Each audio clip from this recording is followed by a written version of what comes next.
Let's now try and do some examples. First, we'll just go a little bit conceptual. And let's ask, what's the electric potential difference between the plates of a capacitor? So let's see, how are we going to do this? We've got our positive plate here, our negative plate here. So our electric field is drawn in the picture. It points to the left. Because our electric field points to the left, if we take our normal coordinate system to take positive x to be to the right and positive y to be up, then we could say that our electric field vector is negative E times I hat. So E is the magnitude, negative I hat is the direction. What else can we say here? We can put our coordinate system so that x equals 0 at the negative plate. Positive x is to the right from negative towards the positive plate. At the positive plate, at the plate separation, that's where x is equal to d. And we know electric field points from high potential to low potential. So over here at our positive plate, that's where we have high potential. Over here at our negative plate, this is where we have low potential. Okay, so there's a good picture of what we have happening between our capacitor plates.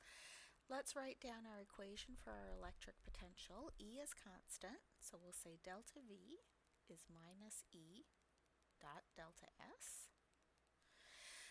E is the electric field, delta S is the path, so we'll say minus magnitude of E times the magnitude of delta S times the cosine of the angle between them. Let's draw our path on our picture.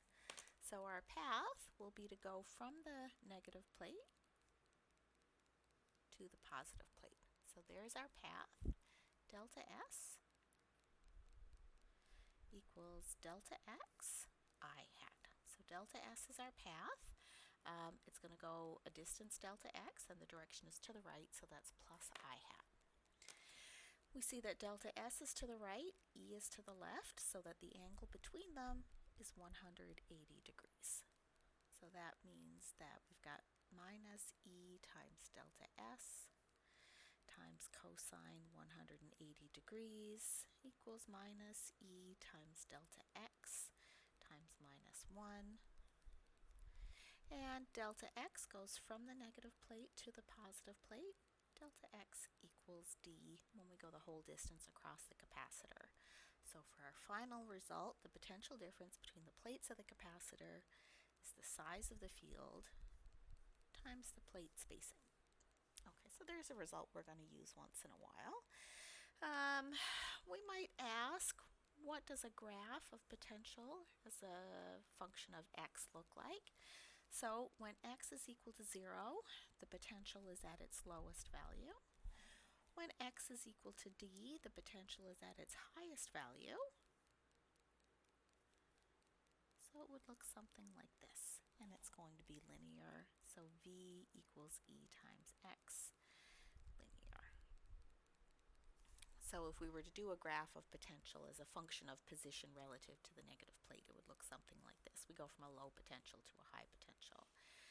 And then what would be the motion of a positive or a negative charge released from rest? So let's think about a positive charge first. So what if we take a little positive charge, starts from rest, what's going to happen when it's in this field? So positive charge.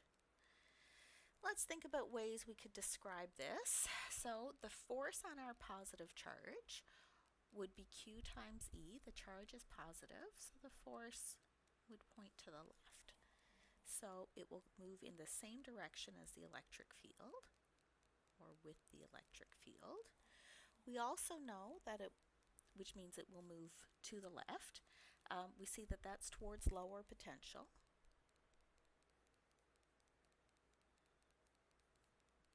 Because electric field points towards lower potential, and charged particles released from rest will move towards lower potential energy. Okay, what about a negative charge? So what if we have a negative charge and we release that from rest, minus Q? The electric force will be Q times E. Because the charge is negative, the force will be opposite the field. So that would be the direction of our force, and it will start to move right. So that will be against the electric field. it will move towards the high potential plate.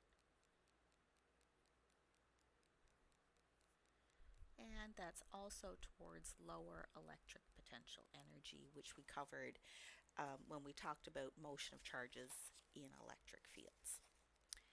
Okay, so that's a more conceptual example. Let's look at something that's a little bit more typical, and we'll throw some numbers in there.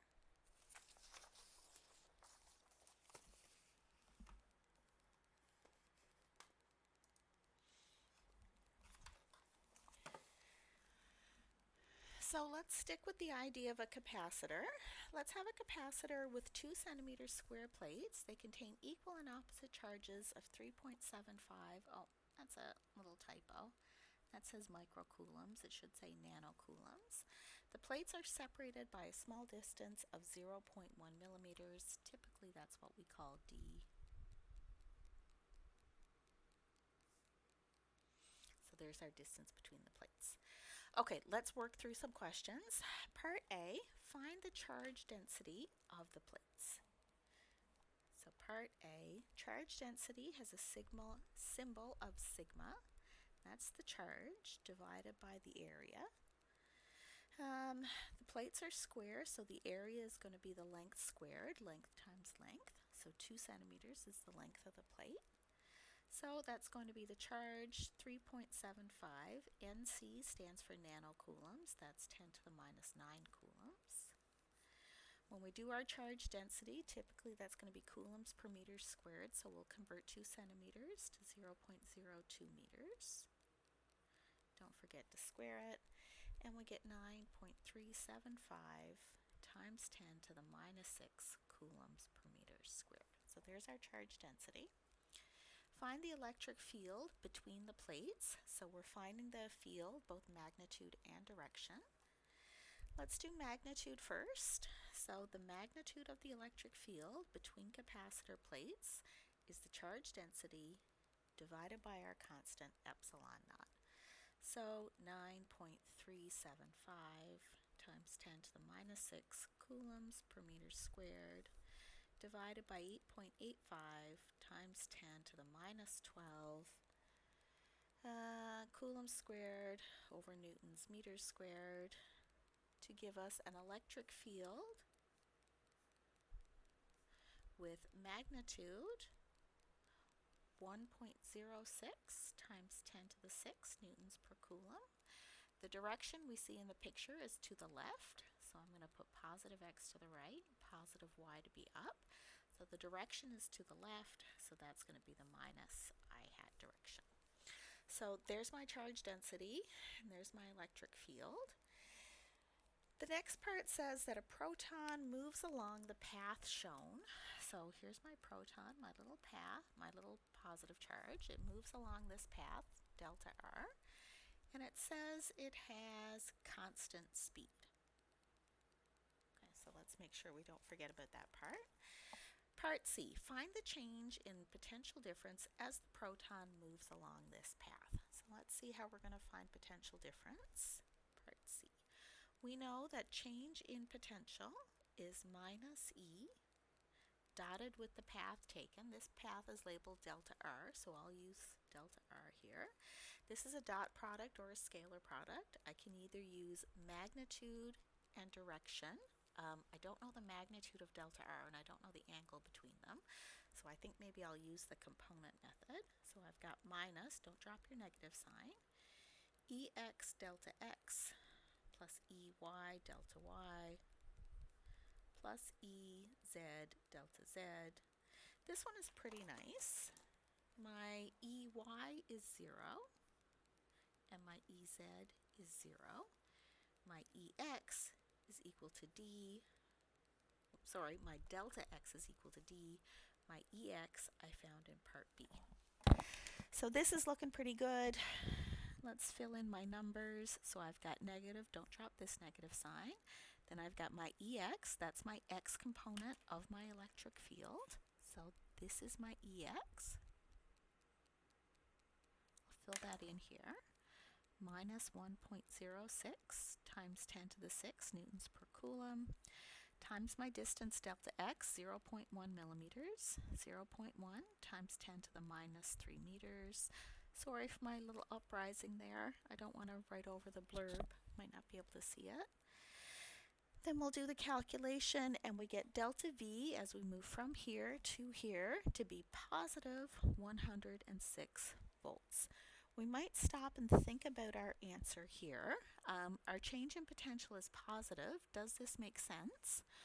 Well, we know that our electric field points from high potential